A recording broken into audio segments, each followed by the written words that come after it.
وہ شادی جس میں باپ نے بیٹے کو سونے کے زیورات کے ساتھ سونے کا باتھ روم بھی دیا،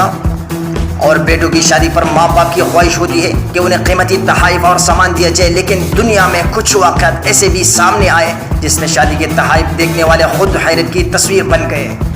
ایسے ہی ایک یادگار تقریب کئی سال قبل سعودی عرب کے سابق بادشاہ عبداللہ کی بیٹی کی شادی کی تقریب تھی، جس سے متعلق میڈیا رپورٹس میں دعویٰ کیا گیا ہے کہ سابق کنگ عبداللہ نے اپنی بیٹی کو شادی میں سونے کا باتھ روم تحفے میں دیا تھا۔